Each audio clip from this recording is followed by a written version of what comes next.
Dwight D. Eisenhower is one of the most iconic presidents that America has ever had the chance to witness. He quickly rose up in his military ranks to general, which helped him to become a potential presidential candidate. After the election and him winning, we saw throughout his career that he never let his military experience influence who he was as a person or a leader. He used his authority to become an activist for African American civil rights and further push the desegregation in public schools. His legacy will show just how great of a leader he was and how much he put America before anything else. His time in the military furthered his understanding of just how to lead America with the utmost strength and respect. Eisenhower, once again, never let his military experience influence who he was as a president. Being very active in the military, he was a very strategic and organized commander. Because of his great leadership out in war, he won the respect of many of Americans' allies. During his presidency, he never used his military as a first resort when it came to international conflicts. He believed in being able to talk out problems and find peaceful resolutions. Not only was he changing military standards, he stood for change in civil rights and became an activist for African American rights and changes in public education. As he advocated for African American civil rights in the 1950s, while in office, he pushed for the desegregation of public schools in America, starting with Little Rock, Arkansas. There, he placed military to be able to give the chance for the African American children to be able to walk into school and get a higher education. Though it took a long time, we succeeded. With him showing that he wanted change for the country, his administration later passed the 1957 Civil Rights Act. He was a great leader, all in all, and he was someone that America can look upon. Always wanting the best for America, he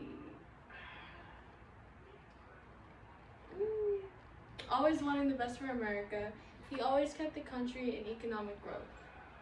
He was making sure that all the time during his presidency, we never were engaged in a full war. He never wanted that. That was never his intentions as a president, and he never let that happen. When he was finally done with his presidency and he was ready to say goodbye, he televised his farewell.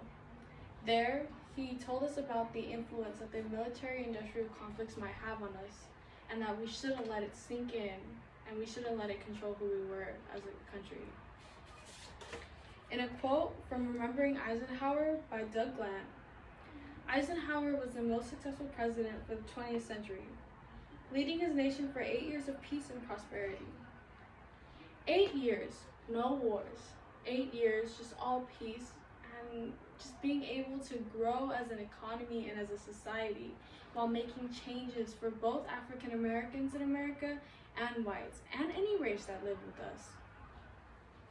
President Eisenhower set the bar for what a president should be. He had the right morals to rule the United States, and he always saw the country before anything else. The military helped him to become the president, but America saw that his leadership was made from deep within him, that he grew into his leadership. He was able to come up with solutions that could be solved without the violence of wars and having the military always involved. He had a part in civil rights, and he pushed to desegregate public schools. He became an advocate and was a natural leader, and was always for the right reasons. He made sure that he was a leader, and he made sure that he would be able to look upon and remembered one day. He left his presidential status on a good note, and he was always just known to be just full of life and vibrant, and he wanted the best for America and everyone.